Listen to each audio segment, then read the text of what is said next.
Dahil mag-aanihan na naman ng mangga, kaya kaliwat kanan na naman yung idea na naiisip natin.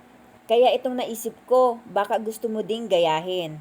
Napakasimple lang at talagang kayang-kaya mo itong gawin. Ibubuhos lang nga natin yung ating tubig dito sa ating kasirola at atin lamang itong papakuluan. Once na kumulo na ito, dito na natin ilalagay yung ating mga black pearl.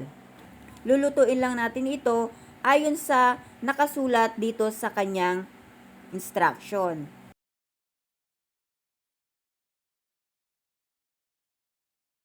At pagkalipas nga ng ilang minuto, okay na yung ating mga sago at tatakpan lang muna natin ito, tahayaan lang muna natin. Ihahanda na rin natin dito yung ating mga mangga. Bali ganito lang yung ating gagawin, i-slice lang natin ito into cubes.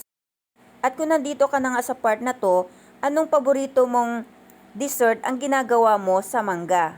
At saan nga bang lugar yung matamis yung mga mangga? Comment down below nga mga kamaglalaway para malaman ko din kung saan nga ba ito. Then kung na-slice na natin ito, proceed naman tayo dito sa ating mga nata de coco.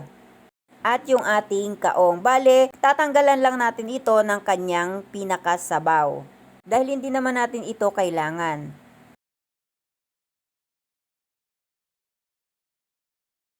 Dito na tayo mag-a-assemble. Bali, ilalagay lang natin sa isang lalagyan yung ating mangga at yung ating nata de coco, kaong, at yung ating condensed milk. Bali, ang ginamit ko pala dito ay yung mango flavor. Pwede din kayo gumamit dito ng ordinaryong condensed milk. At maglalagay tayo dito ng isang pack ng all-purpose cream. Any brand po ay pwede. Bali 1 cup lang yung ginamit ko ditong condensed milk at pwede nyo itong dagdagan ayon sa inyong panlasa. Hahaluin lamang natin itong mabuti. Then saka natin ito tatakpan at ilagay muna natin ito sa ating chiller. Pwede nyo itong ilagay sa ref for about 2 to 4 hours. Depende sa lamig na gusto nyo. At pagkalipas nga ng ilang oras, ay pwede na natin itong ilagay yung ating mga black pearl or yung ating mga sago. Mag-iiwan lang tayo ng konti dito para sa ating toppings mamaya. Pwede din kayong gumamit dito ng ordinaryong sago kung masyadong pricey yung ating black pearl. At pag nahalo na nating mabuti ito, ready to serve na ang ating dessert.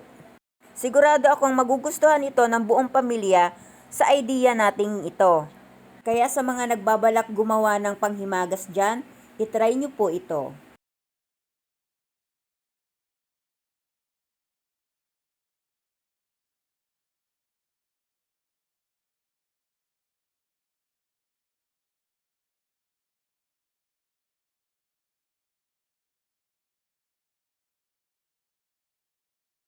Thank you for watching. Bye-bye. God bless everyone.